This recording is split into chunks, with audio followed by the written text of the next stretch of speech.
आप सभी का धन्यवाद कि आप सब इस न्याय की लड़ाई में जो आज हमने ऑफिशियल प्रेस वार्ता रखी है अनंतपुर संघर्ष समिति की तरफ से, जिसमें हमारे माननीय अध्यक्ष नतर सिंह नेताजी जो हमारे बुजुर्ग हैं, तमाम कमेटी हमारी बैठी है, गांव से और बाहर से भी जो कमेटी के मेंबरान हैं, और इनकी अनुमति से मैं आपके सामने समिति की बात रखने के लिए आपको यह तकलीफ दी। देखिए बंधु, आप सभी को मालूम है पिछले 1-1.5 महीने से फरीदाबाद में जो माहौल है, इतने सालों से आप यहाँ रह भी रहे हैं, कवर भी कर रहे हैं, पहली बार ऐसा हुआ है कि लोगों में इतना भय फैला है कि जैसे हम रही है बगैर नोटिस दिए हुए लोगों को तोड़ा जा रहा है। कम से कम 100 से ज्यादा ऐसे स्ट्रक्चर पिछले 1-1.5 महीने में सूरजकुंड रोड पे वन क्षेत्र के नाम पर तोड़े गए हैं, जिनमें 50,000 से ज्यादा लोग डायरेक्ट और इनडायरेक्ट रोजगार कर, जिसमें माली भाई भी है, हमारे गार्ड भी है, वेटर भी है, हलवाई भी है, इलेक्ट्रिशियन है, फ्लोरिस्ट है, म्यूजिशियन है, इलेक्ट्रिशियंस है, डेकोरेटर्स है, मैनेजर्स हैं, तमाम अगर आप देखेंगे तो 50,000 से ज्यादा। और लोगों ने जब पूछा कि भाई ऐसा पहली बार फरीदाबाद के इतिहास में क्यों हो रहा है, जब ये बन रहे थे तो जब आप कहाँ थे, कोई जवाब नहीं। किसी ने कहा हमें आदेश दिखा दे, तो कोई आदेश नहीं, और तोड़फोड़ जारी रही। मैं समझता हूं हजारों करोड़ का नुकसान लोगों को हुआ, 50,000 से ज्यादा लोगों का रोजगार का नुकसान हुआ। उसके बाद भी ये बात यहाँ तक नहीं रुकी। लोगों को ये लग रहा था जो मूलभूत पुराने गांव हैं, जो कॉलोनीज हैं, जो यहाँ 50-50 साल से मकान बनाए बैठे हैं, और गांव तो 1200 वर्ष से पुराना है, कि शायद ये तोड़फोड़ मेन रोड पे होके अब रुक जाएगी। लेकिन जब लोगों की जानकारी में आया कि 6,500 से ज्यादा नोटिस ऐसे हैं, जिसमें 1000 के करीब गांव में और 5,500 कटन से लेकर और फाटक तक जो अनंतपुर की जमीन है, शिवदुर्गा विहार जिसमें आ रहा है, वो सारे मकान भी उसमें ले रखे 5,500, तो टोटल 6,500 नोटिस। तो लोगों को लगा कि ये केवल नुकसान उन लोगों का ही नहीं है कि जो लोग यहाँ व्यापार कर रहे थे, और सभी 36 बिरादरी के लोग व्यापार कर रहे थे, ये तो और उससे भी ज्यादा आ गई कि अब तो हमारे मकान भी तोड़ गए। तो सभी लोग मिलकर, क्योंकि कहाँ जाए, लोकतंत्र में विधायक चुनता आदमी, एमपी चुनता है, ताकि उनकी बात रख सके, उनके अधिकारों की रक्षा कर सके और लोगों को इन्वायरमेंट दे सके, न्याय दे सके। एमएलए के पास तो लोग जाए कहां से, बड़कल के जो एमएलए, क्योंकि बड़कल में एरिया लगता है, क्योंकि एमएलए ने स्वयं ही, भाजपा के एमएलए गणेश अदलखा जी ने विधानसभा में ये कहा था कि उनके क्षेत्र बड़कल में, अरावली में अवैध तरीके से प्लॉटिंग होती है, अवैध तरीके से मकान बन रहे हैं, अवैध तरीके से लोग रह रहे हैं, फार्म हाउसेज, बैंकेट, जो बैंकेट करोड़ों रुपए टैक्स दे रहे हैं सरकार को, उनको अवैध करोड़ों रुपए व्हाइट में नगर निगम को टैक्स दिया हुआ है। सीएलयू चार्जेस, कई तो लोग ऐसे हैं जिन्होंने 50-50, 60-60 लाख रुपए सीएलयू चार्जेस दिए हुए।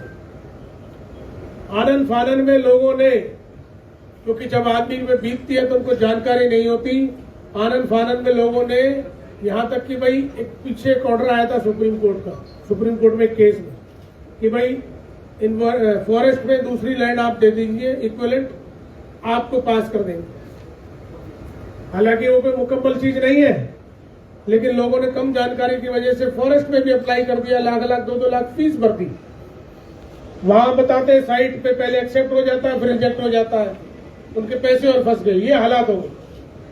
भाई आप एक्सेप्ट कर लो, उसके बाद आप प्रोसेस में डाल दो, अगर कानूनन होगा तो अप्रूवल दे देना। ये क्या मतलब है कि एक्सेप्ट कर लिया, रिजेक्ट कर लिया, आज साइट नहीं चल रही, जैसे ब्लैक मार्केटिंग होती है, वो एक माहौल बन गया कई सालों से, और उसके बाद ये परिणाम हो। तो जब ये हालात हो गए तो गांव के लोग अनंतपुर गांव से लोग गए इकट्ठे होके कि भाई गांव सारा रोड पे बस रहा है और पीछे तक जा रहा है, क्योंकि 20,000 से ज्यादा आबादी का गांव है। 1200 वर्ष से पुरानी हमारी पहचान है। सूरजकुंड का अंतर्राष्ट्रीय मेला हमारी जमीन में लगता है। सूरजकुंड जो है पुरातत्व विभाग का जो कुंड है वो भी हमारी जमीन में। जब हमारी पहचान इस गांव से अंतर्राष्ट्रीय स्तर पर है, इतना बड़ा मेला इंटरनेशनल लगता है, तो आज हमारी पहचान को जाना जा रहा है किस नाम पर? पीएलपी और फॉरेस्ट के नाम। तो ये नहीं होना चाहिए।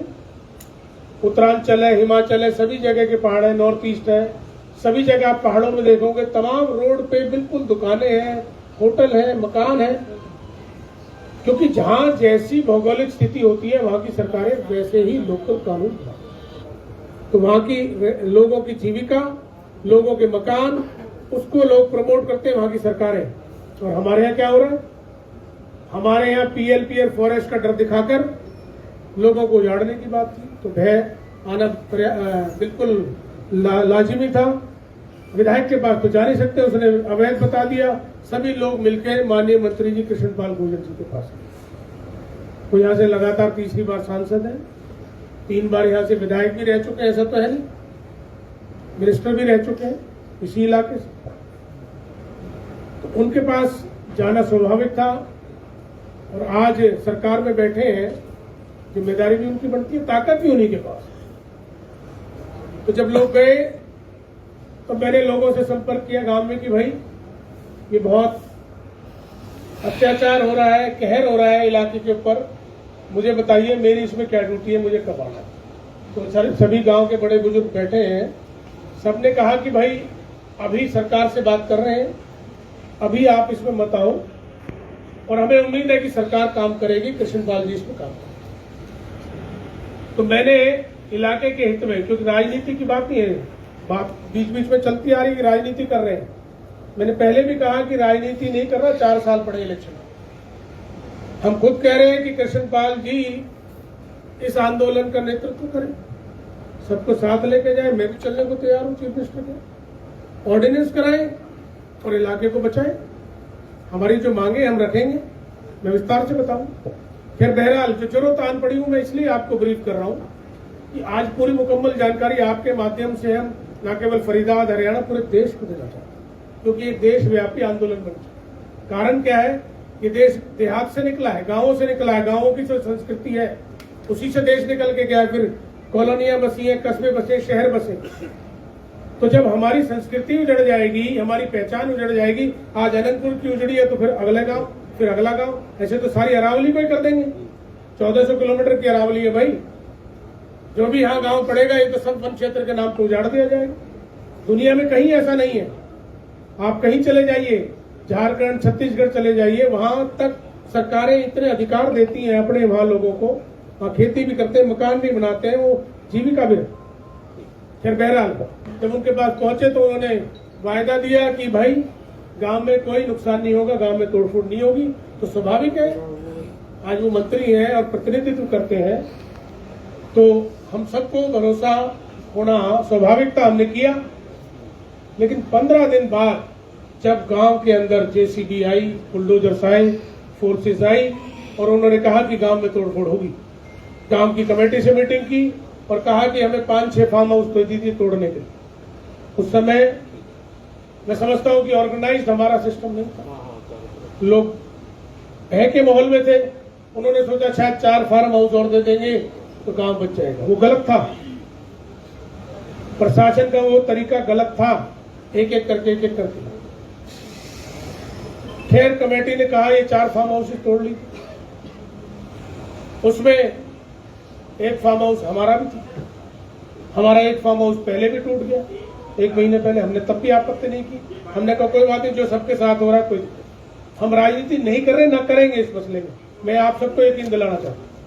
हमने कहा कोई बात नहीं, अगर ये दूसरा भी कुर्बान होता है और गांव बचता है तो कोई इश्यू नहीं। लेकिन उनके साथ साथ 50 साल पुराने मकान राजकुमार राजवीर जी, जयवीर जी के, जो गांव की ढानी में है, जिनको देहाती भाषा में खरक कहते हैं, जहां पहले पशु बनते थे, छोटे मोटे कमरे बने होते थे, अपना सामान रखते थे, खरक कहते थे। उस खरक पे मकान बन गया सन 80 से पहले। उसको तोड़ने के लिए जब गई, बिल्कुल गांव की ढानी के साथ है, गांव का हिस्सा। जब उसको तोड़ा, मैंने बहुत कहा, डीएफओ को कहा, ज्वाइंट कमिश्नर जो थे ड्यूटी मजिस्ट्रेट की, भाई एक बात बताइए, आपका अभियान तो महीने से चल रहा, महीनों चलाने की आपकी मंशा है, एक दिन में क्या हो जाएगा? आप इनको हियरिंग का मौका दो, ये अपने पेपर से ले जाके डिप्टी कमिश्नर से मिलेंगे। लेकिन नहीं दिया उन्होंने मौका, और वहां तोड़फोड़ की, बच्चों को वहां से निकाला, औरतों को वहां से निकाला, और वो मंजर इतना हृदय विदारक आपने सबने देखा होगा। बहुत से भाई आप थे कि किस तरह छोटे बच्चे बैग कंधे पे लग के, और घर की महिलाएं बहुएं हमारी घर से निकली है, उसको देख के पूरे देश में पीड़ा हुई। ये मामला ट्रिगर कहां से हुआ? पूरे देश में पीड़ा हुई कि इस तरह से गांवों को उजाड़ा जा रहा है। ये कोई आंदोलन विजय प्रताप का नहीं है, अतर सिंह जी का नहीं है, मेयर साहब का, कैलाश जी का, किसी का नहीं है। और ये राजकुमार जी, आपका घर टूटा, आपका भी नहीं है। ये आंदोलन पूरे देश का है। पूरे देश को इस बात का दर्द है कि 1200 साल पुराने गांव उजाड़े जाएंगे तो हमारा अस्तित्व, हमारी पहचान क्या है? आज हम पुरातत्व विभाग के अपने उन स्मारकों को तो बचा के रखते हैं कि ये हमारा पुरातत्व विभाग का स्मारक है, इन लोगों को नहीं बचा सकते। ये ट्रिगर तब से बना है, और उसी दिन से अविश्वास पैदा हुआ कि मंत्री जी ने कहा उसके बाद हो गया, तो अब कौन बचा है? सरकार के पास जाएंगे और अब हम आंदोलन करेंगे, लेकिन आंदोलन हम शांतिपूर्वक करेंगे, हमारी ये नीति थी और यही हमारी नीयत है। उसके बाद हमने कमेटी का गठन किया, अनंतपुर संघर्ष समिति, अत्रा जी हमारे चेयरमैन है, हमारी पूरी कमेटी का गठन हो चुका है, मैं उसमें एडवाइज। हम ये कहना चाहते हैं, अब सुनिए, कि सुप्रीम कोर्ट की आड़ में अब जो हुआ है हमारे साथ नुकसान, जो अन्याय हुआ, मैं अब आपके सामने रखना चाहता हूं कि सुप्रीम कोर्ट की आड़ में हरियाणा सरकार ये कहती है कि ये वन विभाग की जमीन है और इसलिए हमने तोड़ी है, और ये जो बाकी नोटिस भी हैं ये वन विभाग ने ही दिए और इसको हम तोड़े। मैं ये पूछना चाहता हूं, सबसे पहले सरकार वन विभाग की परिभाषा दे कि वन विभाग क्या होता है। सन 1927 में फॉरेस्ट एक्ट बना अंग्रेजों के टाइम, उसमें वन विभाग की कोई डेफिनेट वन की कोई डेफिनेट परिभाषा नहीं है कोई भी। उस समय किस लिए था कि टिम्बर का काम बहुत बड़ा होता था, आज भी है। तमाम जंगलात आज भी ठेकेदारों को टिम्बर के दिए जाते हैं हर साल। टिम्बर काटिए, उनको बेचिए, व्यापार करिए और नए पेड़ लगाती है। तो जब पेड़ इतना बड़ा हो जाता है तो टिम्बर की जरूरत हो, तो टिम्बर के लिए, इस व्यापार के लिए कि केंद्र और अंग्रेजी सरकार का आधिपत्य रहे जंगलात पे, उन्होंने फॉरेस्ट एक्ट लगाया।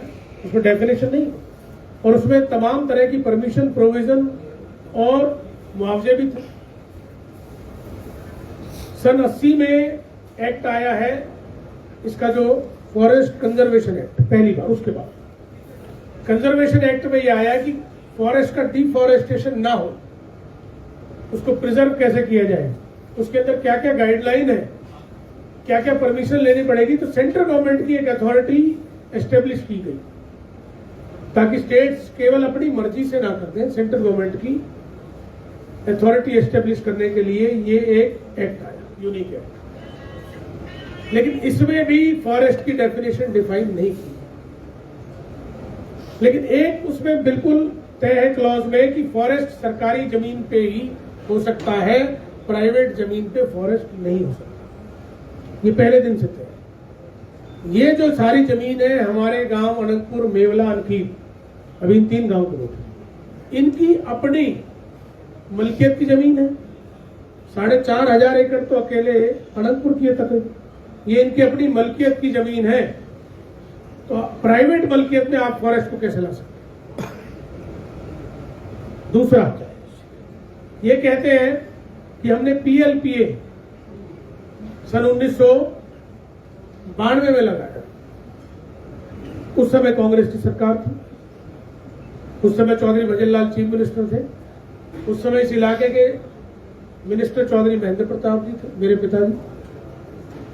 अब ये कहते हैं डायरेक्ट सरकार ने नहीं कहा है, लेकिन मैंने पहले भी कहा चाय से ज्यादा जो केटलियां गर्म है वो माहौल को बिगाड़ने की कोशिश कर रही है। मैं माहौल को बिगड़ने नहीं दूंगा, मुद्दे को डिरेल हम नहीं कर रहे। राजनीति का टाइम बहुत है, उसे बाद में करेंगे। लेकिन मैंने उनको जवाब दिया कि भाई ये काम ना करो, अनपढ़ पटवारी बस्ता भारी। आप पहले एक्ट को समझो। पीएलपी एक्ट है, पंजाब लैंड प्रिजर्वेशन एक्ट, वो बहुत पहले का है और उसमें 4,500 में 1467 एकड़ मात्र फॉरेस्टेशन के लिए दी गई थी पीएलपी को।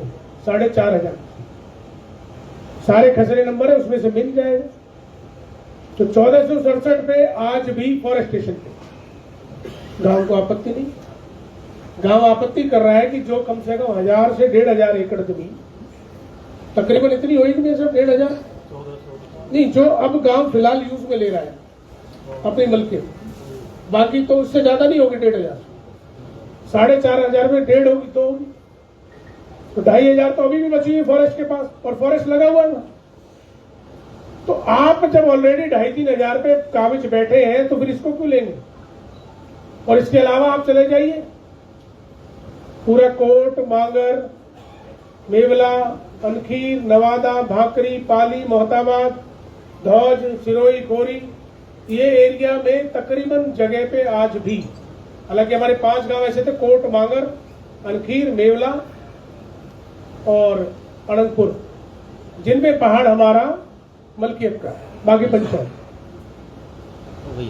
तो वहां जब लाखों एकड़ में आपका पेट नहीं भर रहा, यही चाहिए आपको, आपको यही जमीन चाहिए, लाखों एकड़ का पेट नहीं भर रहा, इसका मतलब कोई ना कोई षड्यंत्र है, या सरकार कोई ना कोई जानबूझ के डेलिबरेटली, या सरकार की लापरवाही। लापरवाही क्या होगी वो भी बता देता हूं कि जब खोरी को तोड़ा गया तो जमीन नगर निगम की, नगर निगम ने फॉरेस्ट को दे दी कि हम प्लांटेशन के लिए आपको दे दी। सुप्रीम कोर्ट ने, फॉरेस्ट ने कहा हम अपनी जमीन खाली करा रहे, सुप्रीम कोर्ट ने कहा इनको पुनर्वास दे दो, पुनर्वास दिया नहीं, धोखे में रखा। तब जाकर ये मुद्दा अनंतपुर का आ गया कि इसमें और इलीगल स्ट्रक्चर्स क्या है। तो वन विभाग जो है हरियाणा का, हरियाणा सरकार को अपने वन विभाग के अधिकारियों से पूछना चाहिए, भाई आपने इसको अवैध कैसे बता दिए? तो आबादी है, जहां आबादी है, सड़क है, सीवर है, बिजली है, पानी है, स्कूल है, कम्युनिटी सेंटर है, हेल्थ सेंटर है, बारात घर है, प्ले ग्राउंड है, पार्क है, मकान है, दुकानें हैं, उसको फॉरेस्ट की डेफिनेशन में दुनिया में नहीं लाया जा सकता। आपके अधिकारियों ने गलत इंफॉर्मेशन सुप्रीम कोर्ट को दी और आप उसी गलत इंफॉर्मेशन के बेस पे लोगों का गला काटा। इनको चाहिए था कि ये कहते कि भाई ये हमारे अधिकारियों की गलती है, और इन्होंने पहले भी किया। 2031 का जो मास्टर प्लान है उसमें अमेंडमेंट करें सरकार, इसको आबादी शो करे। हम फॉरेस्ट में लाई नहीं करते। हमारा ये इलाका जब से मैं पैदा हुआ हूं, 51 साल से तो मैं देख रहा हूं, 85 साल से आप देख रहे हो, तब से आबादी और जीविका है यहाँ इस इलाके में, तो फॉरेस्ट कहां से आ गए? तो ये जो मिसरिप्रेजेंटेशन किया है सुप्रीम कोर्ट में, सुप्रीम कोर्ट को मिसरिप्रेजेंट किया है, इसकी गलती सरकार सुधारे। हमारी समिति की मांग ये है। उसमें कृष्णपाल गुर्जर जी ने अब लेटेस्ट गांव की समिति को ये कहा है कि मैंने चीफ मिनिस्टर से टाइम लिया, चीफ मिनिस्टर ने टाइम दिया है और सीएम से ये मांग रखी जाएगी। हमारी ये मांग है अब हमारी समिति की कि भाई अपनी गलती को सरकार सुधारे। सबसे पहली मांग तो हमारी है कि जितने भी स्ट्रक्चर तोड़े गए हैं, ये इलीगल तोड़े गए, इनका मुआवजा दे हरियाणा सरकार। दूसरा, कैबिनेट मीटिंग बुलाए, उसमें ये अध्यादेश कराए कि भाई ये एरिया आबादी का है, फॉरेस्ट का नहीं है, ये पूरा गांव और ये हमारा इलाका जहां ये बने हुए स्ट्रक्चर, ये हमारे जो सरकारी नियम है, हरियाणा सरकार के नियम इस पे लागू होते हैं। क्यों? सन 71 में FC आ गया था, मेरा तो जन्म भी नहीं हुआ था, आपको याद होगा, फरीदाबाद कॉम्प्लेक्स एडमिनिस्ट्रेशन, आप शायद सबसे पुराने, आप जानते हैं, सन 71 में। तो जहां FC आ गया तो पंचायतें खत्म होगी। FCA की आबादी में ये इलाका आ गया, हमारा अनंतपुर तक उसमें आया, लकड़पुर तक, तो उसमें FCA के नियम लागू होंगे, ना कि फॉरेस्ट। FCA के अंदर ये हमारा सारा इलाका जोन में बटा हुआ है मास्टर प्लान के हिसाब से। रोड रिक्रिएशनल जोन में है, पीछे हमारी आबादी है। सन 94 में हरियाणा सरकार ने इसको नगर निगम को दिया, एमसीए, एफसीए से नगर निगम बन गया। अब नगर निगम का जोन मास्टर प्लान इसमें लागू हो गया। उसमें भी हमारा ये इलाका फॉरेस्ट में नहीं है। पीएलपीए तो समझो आप हेड माली है, 30 साल के लिए दिया गया। आप देखो जब ये कानून बना तो बनाने वालों ने कहा अगर हमने इस पीएलपीए को परमानेंट कर दिया तो फॉरेस्ट जबरदस्ती लोगों की जमीन पे स्वामित्व अधिकार ले लेगा, इसलिए 30 साल का दिया सर कि भाई 30 साल आप करिए और आगे बढ़ जाइए। फिर सरकार के नियम लागू, तो उसकी आड़ में, सुप्रीम कोर्ट की आड़ में जो ये कार्य हो रहा है उसके विरोध में हम इकट्ठे हुए हैं। हमने अपनी मांगे बता दी, हमें मुआवजा मिले, मास्टर प्लान में अमेंडमेंट हो, हमारा ये सारा इलाका आबादी में आए, जो जिस जोन में है उस जोन की परमिशन हमारे इलाके को मिले।